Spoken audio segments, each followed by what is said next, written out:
Welcome to In Your Face. I'm CB Garrett for my host Jake Liker and Noah Taborda. Today our first topic, should instant replay be expanded in the sport of soccer? Noah, what are your takes on this? Well, I've played soccer my whole life, and I can tell you with certainty that flow is very important. If you add instant replay, it cuts that away completely. We just added goal replay. Let that sink in. Figure out how it works and see if it's working first of all. If you have it on offsides, it takes away time. You have to figure out whether or not he was, whether it's indisputable, and it's a very difficult thing to do. A goal is scientific, and in order for it to be a sport, there needs to be human error. Otherwise, it's no longer a sport. Now it's just a robotic game where everything is decided by a machine. Like the Nike commercials say, risk everything. Jake, you have a much different opinion to this. Why? Yes, it would truly be a tragedy if every single call was correct. Are you kidding me? There is a rule book for a reason. There are rules, you obey them. Because it's all fine until you're Mexico playing against Netherlands, or Mexico playing against Cameroon, or Mexico playing against Croatia. Mexico really found themselves in a bad position often. Same with Bosnia and Herzegovina. Teams, countries' hopes in the World Cup have come in and they are crushed because of unjust calls when instant replay could have been used. And I agree, we start small, but guess what? We utilized goal technology, and guess what? The flow didn't break up here.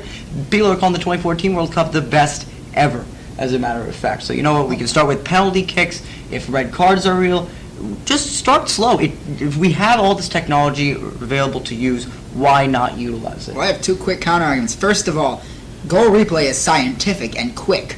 An instant replay is decided by referees. Second of all, I was on that side. I had Colombia getting called a goal that was taken away on an offside that shouldn't have been. And also, we had a foul that shouldn't have been. So I understand what that's like. I still don't feel that way. All right, we're going to have to move on to our next topic. Kevin Love trade. The Bulls have offered Nikola Mirotic, Taj Gibson, and Doug McDermott for Kevin Love. Is this the right move for the Bulls? Oh, I definitely think so. You add that second elite scorer you've always looked for to go alongside Derrick Rose, and he brings an elite presence on the offensive side of the ball. His assist ratio is only second to Joakim Noah, and though he is a weak defensive performer, he does stay out of foul trouble as a result. That means he'll be on the court longer and he can be utilized better.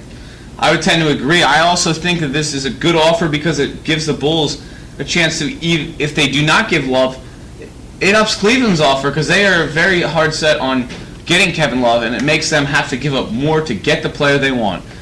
Jake, do you have any thoughts on this? I'm sorry, somebody in the Timberwolves front office was dropped as a child because they have put Kevin Love into a nice box. They've tied a neat little bow on top of it and just handed it to Chicago. Kevin Love is a fantastic player. He's arguably the best power forward in the game. This is not a sufficient offer. You'd much rather take Cleveland. There's much more potential here. I have no idea what Minnesota is thinking. Good thing the Vikings got Teddy Bridgewater because it is going to be a very long few months for Minnesota sports fans.